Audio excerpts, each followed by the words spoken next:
नमस्कार दोस्तों, स्वागत है आपका आपके अपने YouTube channel the active traders में। दोस्तों, आज के वीडियो में हम बात करेंगे यूएसडी आईएनआर की और वीडियो शुरू करते हैं।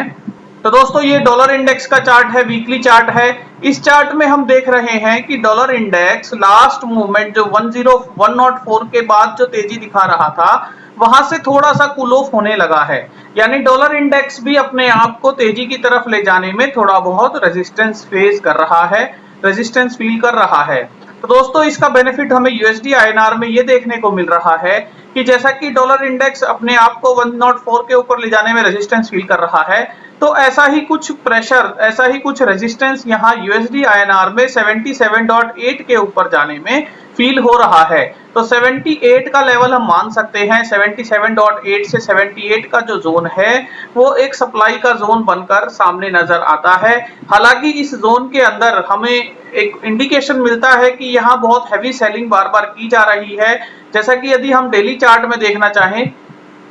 तो दोस्तों, डेली चार्ट में आप देखेंगे तो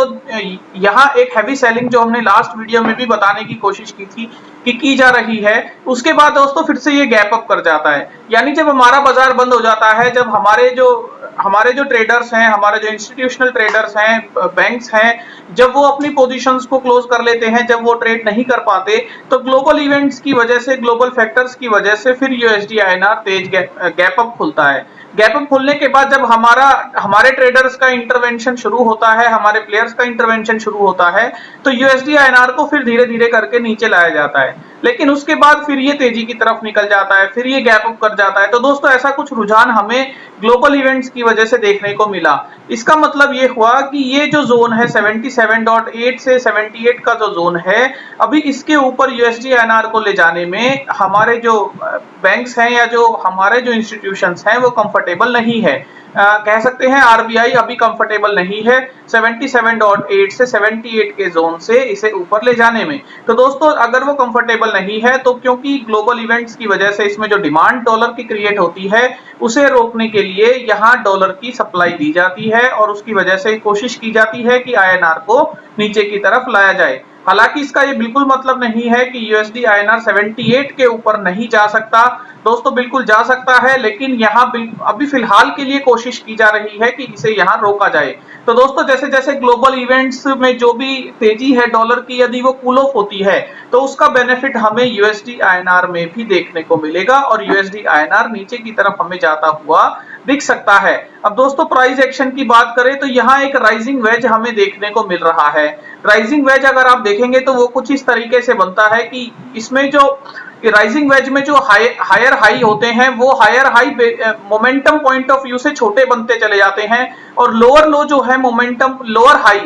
हाई जो है मोमेंटम पॉइंट ऑफ व्यू से तेजी की अच्छे बड़े बड़े दूरी में बनते चले जाते हैं। तो दोस्तों, इससे क्या नजर आता है कि जो वोलेटिलिटी है, जो एक समय में वोलेटिलिटी इतनी ज्यादा थी, वो वोलेटिलिटी धीरे धीरे कम होती चली जाती है। वोलेटिलिटी कम होने के साथ साथ जो हायर हाई का पैटर्न है वो भी धीरे धीरे स्क्वीज होता चला जाता है और उसकी वजह से एक हम ये मान सकते हैं कि जो बाइंग पुल होता है, जो बुल्स की पावर होती है, वो एग्जॉस्ट होनी शुरू हो जाती है और उसके एग्जॉस्शन के साथ यहाँ जैसे ही सेलिंग पुल आता है, छोटा सा सेलिंग पुल आता है, जिसे हम एक ब्रेक डाउन भी बोलते हैं, जिसे यहाँ एक ब्रेक डाउन की भाषा भी बोली जाती है, वेज का ब्रेक डाउन। तो वहां जो सेलिंग पुल आता है, उसके बाद क्योंकि यहाँ बायर्स जो हैं, जो बुल्स हैं, वो एग्जॉस्ट होने शुरू हो गए हैं, वो हाई को ज्यादा ऊपर नहीं ले जा पा रहे हैं, तो उसकी वजह से जो सेलिंग पुल आता है वो काफी तेजी से आता है और एक सडन ड्रॉप हमें देखने को मिलता है। इस तरह का एक सडन ड्रॉप हमें देखने को मिलता है। ये राइजिंग वेज की प्रॉपर्टी होती है प्राइस एक्शन में। और राइजिंग वेज की प्रॉपर्टी के बिहाफ पर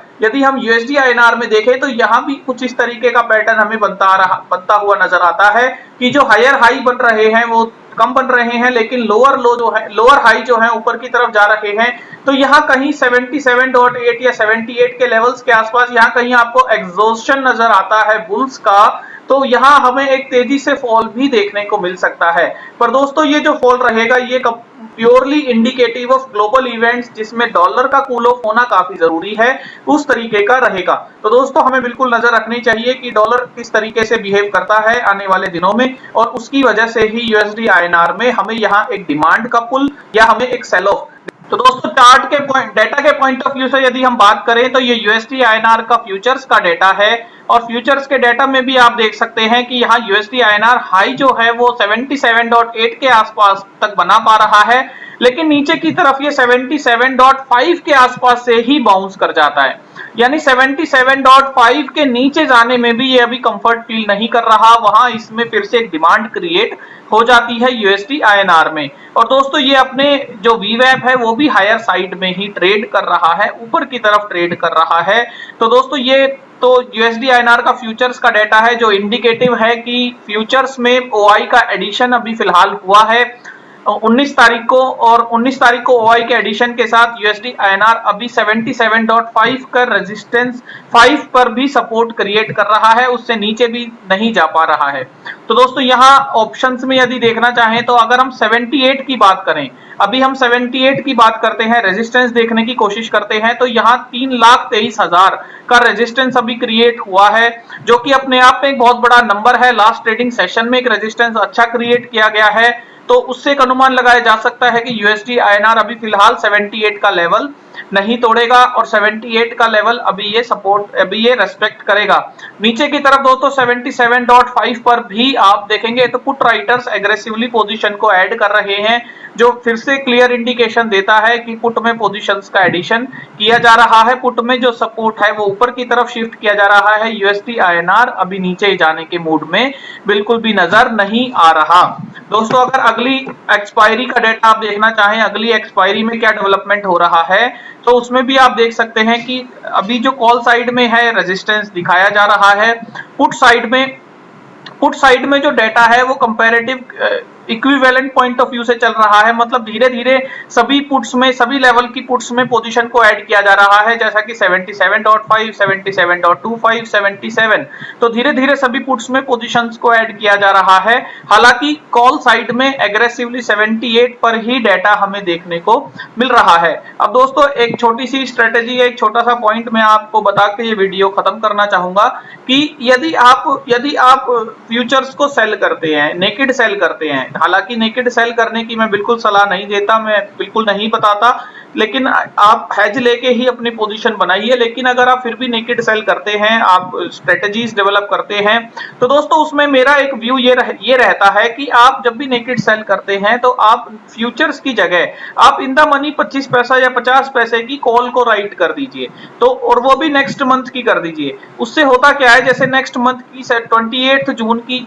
आपने 77.5 की यदि कॉल राइट की 82 पैसे की, तो दोस्तों इससे आपका जो ब्रेक इवन है ऊपर की तरफ जो ब्रेक इवन है वो 78.3 के आसपास तक चला जाता है। यानी अगले महीने तक जब अगर मान लीजिए मोमेंटम तेजी आती है, स्पर ऑफ द मोमेंट अगर एक तेजी आती है, तो उस तेजी को भी आप न्यूट्रलाइज करने के लिए एटलीस्ट, क्योंकि आपके पास समय है एक्सपायरी में, तो आप कुछ समय तक वेट कर सकते हैं। तो इससे आपको क्या होगा कि आपका जो प्रीमियम है वो बढ़ेगा, वो फ्यूचर के नो डाउट अगर आपने शॉर्ट किया है, तेजी आती है तो इसमें लॉस तो आएगा, लेकिन वो लॉस का ब्रेक इवन आपको डिसाइडेड होगा और उस ब्रेक इवन तक आप कोई मैनेजमेंट कर सकते हैं, एक्स्ट्रा पुट बेच सकते हैं, ऊपर की कॉल लॉन्ग कर सकते हैं, वीकली कॉल में बुल कॉल स्प्रेड बना सकते हैं। तो इस तरह की तमाम स्ट्रेटजीज आप अपने लॉस को रिकवर करने के लिए या इसे एवरेज करने के लिए कर सकते हैं। पर पॉइंट ये है कि जो आपका नेकेड फ्यूचर सेल करने पे जो आपको लॉस होता है उससे आप काफी हद तक बच जाएंगे, और जो आपको बेनिफिट है, क्योंकि आप 50 पैसा इन द मनी बेच रहे हैं, तो एटलीस्ट 50 पैसे का डेल्टा तो आपको मिलेगा ही मिलेगा, साथ में थीटा की वैल्यू, जो टाइम की वैल्यू है समय के साथ, वो भी मिलती चली जाएगी। तो दोस्तों ये एक मेरा छोटा सा सजेशन था, यदि समझ आए तो आप इसको लाइक कीजिए, वीडियो को शेयर कीजिए। Thank you friends.